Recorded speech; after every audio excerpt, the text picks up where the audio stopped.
Nomor satu, intoleransi. Intoleransi keberagaman adalah suatu bentuk intoleransi atau kurangnya toleransi terhadap kepercayaan atau praktik agama lain. Definisi intoleransi. Intoleransi beragama adalah suatu kondisi jika suatu kelompok, misalnya masyarakat, kelompok agama, atau kelompok non-agama, secara spesifik menolak untuk mentoleransi praktik-praktik penganut-penganut atau kepercayaan yang berlandaskan agama. Namun pernyataan bahwa kepercayaan atau praktik agamanya adalah benar. Sementara itu, agama atau kepercayaan lain adalah salah bukan termasuk intoleransi beragama, melainkan intoleransi ideologi.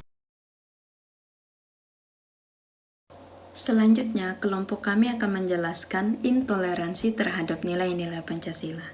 Nilai-nilai yang terkandung dalam Pancasila terbukti mampu mengayomi berbagai macam perbedaan yang ada dalam masyarakat. Maka dari itu, terlahirlah aksi intoleransi yang marak terjadi setelah Indonesia mengalami perubahan sistem pemerintahan. Intoleransi terhadap nilai-nilai Pancasila adalah tindakan yang tidak toleran atau tidak memiliki tenggang rasa. Intoleransi ini sering dihubungkan dengan kepercayaan atau praktik agama lain. Dalam beberapa sumber, fakta menyebutkan bahwa tindak intoleransi beragama di Indonesia meningkat.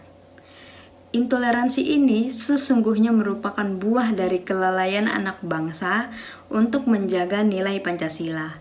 Menjaga Panji, menjaga semangat Pancasila yang merupakan buah dari kesepakatan bersama. Saya akan menjelaskan tentang ancaman intoleransi untuk bangsa. Intoleransi merupakan ancaman serius bangsa saat ini, bisa menjadi sebab ancaman perpecahan, persatuan dan kesatuan NKRI. Intoleransi mengancam kelangsungan kehidupan kenegaraan. Ketua MPR Bambang Susatyo meminta generasi muda untuk terus memperkuat rasa cinta pada bangsa sendiri atau nasionalisme di tengah makin kuatnya ancaman intoleransi di Indonesia. Menurutnya, nasionalisme sangat penting bagi pembangunan karakter generasi muda bangsa. Terlebih saat ini, bangsa Indonesia dihadapkan pada beragamaan tantangan kebangsaan yang muncul dalam berbagai dimensi. Misalnya melemah rasa toleransi dalam keberagamaan, masih berkembangnya radikalisme, dekadensi moral generasi muda bangsa, mengudarnya identitas dan jati diri bangsa, dan masih adanya kesenjangan sosial ekonomi. Melemahnya rasa toleransi dalam keberagamaan dapat dirujuk pada data yang diungkapkan setara institut. Tercatat sebanyak 846 peristiwa pelanggaran kebebasan beragama dalam kurun waktu antara 2014 hingga 2019. Dan contoh lain adalah penyalahgunaan politik identitas dalam kontestasi politik, sehingga menyebabkan renggangnya ikatan kohesi sosial dan polarisasi masyarakat pada dua kutub yang berseberangan, baik sebelum, selama, hingga pasca pemilu. Bamsud mengatakan, menanamkan nasionalisme pada kelompok sasaran generasi muda bangsa adalah strategi yang tepat, karena di tengah periode bonus demografi saat ini, dari 70,72% penduduk Indonesia merupakan usia produktif.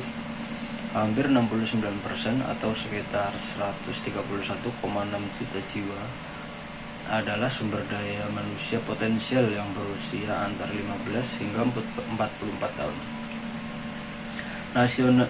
Nasionalisme adalah manifestasi kebangsaan yang nyata, di mana ketika bencana alam menimpa saudara-saudara kita di wilayah timur, secara spontan mendorong aksi solidaritas dari saudara-saudara kita di wilayah tengah dan wilayah barat. Baginya, nasionalisme yang tumbuh dan berkembang di Indonesia dibangun dari kesadaran dan komitmen kebangsaan untuk hidup bersama dalam satu negara bangsa. Dan selama ini hal itu bisa berjalan baik sekalipun Indonesia memiliki keberagamaan dan heterogen. Dengan pemaknaan seperti ini, saya yakin nasionalisme akan menjadi jiwa bangsa yang tidak akan lekang oleh dinamika zaman, kata Bamsud. Terima kasih. Jadi di sini saya akan menjelaskan satu contoh kasus mengenai intoleransi terhadap nilai-nilai Pancasila yang terjadi pada tahun 2020, yaitu pelanggaran mengenai pembangunan fasilitas rumah dinas pendeta di Gereja Kristen Pak Dairi, Kecamatan Nagapulu, Kabupaten Aceh Singkil. Yang pertama adalah ketika panitia tersebut itu ingin mendirikan bangunan rumah dinas kepada pendeta yang sering melayani mereka di gereja. Setelah itu mereka pun mendatangi notaris untuk mendapatkan surat izin mendirikan bangunan. Setelah itu, notaris pun memberikan syarat-syarat apa saja yang harus mereka penuhi untuk bisa mendapatkan surat tersebut. Keesokan harinya, mereka memberikan syarat-syarat tersebut atau telah memenuhi syarat-syarat tersebut dan kembali ke notaris. Namun notaris tersebut menolak karena beranggapan bahwa ini berhubungan dengan gereja. Selanjutnya, Pemkab Aceh Singkil mensyaratkan panitia pembangunan untuk memenuhi ketentuan Konun Aceh nomor 4 tahun 2016 tentang pedoman pemeliharaan kerukunan umat beragama dan pendirian tempat ibadah dan peraturan bersama Menteri Agama dan Menteri Dalam Negeri nomor 9 tahun 2006 dan nomor 8 tahun 2006 tentang pedoman pelaksanaan tugas kepala daerah atau wakil daerah dalam pemeliharaan kerukunan umat beragama, pemberdayaan forum kerukunan umat beragama, dan juga pendirian rumah ibadat agar IMB dinas bisa dikeluarkan. Namun, panitia gereja tersebut merasa keberatan karena mereka hanya ingin memenuhi kebutuhan rumah bagi pendeta, bukan untuk mendirikan gereja untuk kegiatan keagamaan. Selanjutnya, Forum Damai Aceh pun menindaklanjuti ini dengan mengadukan hal ini atau melaporkan hal ini kepada Komnas HAM Aceh Singkil. Selanjutnya, hasil dari Komnas HAM tersebut yaitu bahwa Komnas HAM akan mendalami dan menyelidiki kasus ini sesuai dengan Undang-Undang Nomor 39 Tahun 1999 tentang hak asasi manusia, dengan tetap menghormati asas praduga tak bersalah, persamaan kedudukan di depan hukum, dan prinsip imperialis. Jadi sekian kasus yang telah saya berikan tentang intoleransi terhadap nilai-nilai Pancasila. Perkenalkan, nama saya Langtip Supradito. Saya alumni dari Institut Seni Indonesia jurusan Seni Karawitan. Umur saya 25 tahun. Kegiatan sehari-hari pada saat ini adalah di kegiatan sosial dan masyarakat. Yang pertama, dalam komunitas Kebumen Berbagi yang bergerak dalam kegiatan sosial di Kabupaten Kebumen. Kemudian saya menjadi humas di Pepadi, Persatuan Pedalangan Kabupaten Kebumen. Dalam dunia seni wayang kulit, menjadi pengrajin khususnya, serta di kegiatan-kegiatan seni pertunjukan dan budaya di daerah Kabupaten Kebumen. Menurut Mas Lantip, apa sih pendapat Anda tentang intoleransi Pancasila?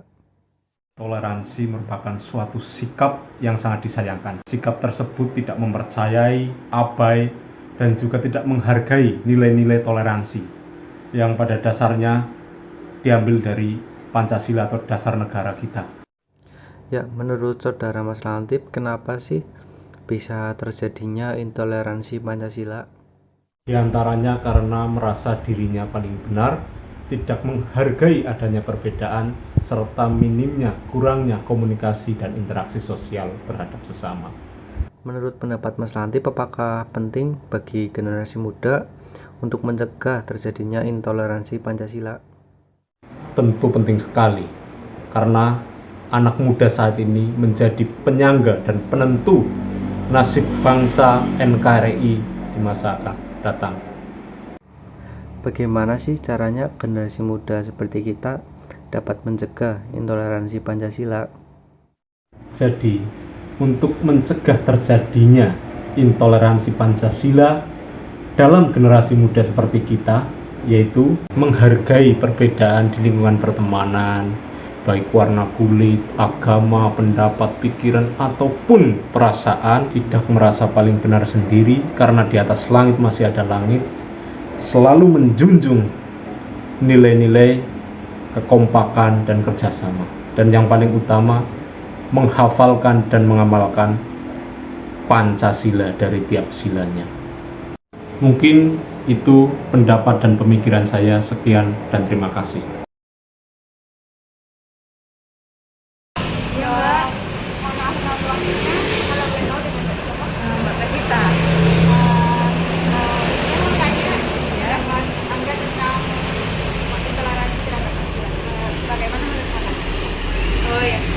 Kalau ditanya tentang menurut pandangan saya, Mbak, kalau intoleransi terhadap Pancasila ya kita ya dari kata intoleransi aja kita udah tahu itu berarti bertolak belakang dari toleransi. Ya toleransi berarti kita bisa memahami dan kalau juga memahami kita. Berarti kalau kita intoleransi terhadap Pancasila berarti kita nggak melakukan apa yang ada di Pancasila itu tersebut. Begitu, Mbak. Terima kasih, Mbak, waktunya. Iya, Mbak.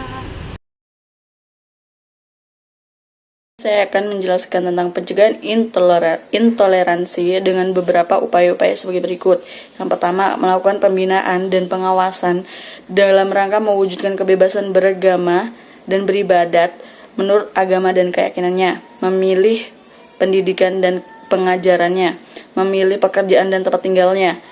Melakukan upaya yang kedua, melakukan upaya pencegahan praktik diskriminasi dan menjunjung tinggi sikap saling menghormati dan menjaga kerukunan hidup beragama dan aliran kepercayaannya.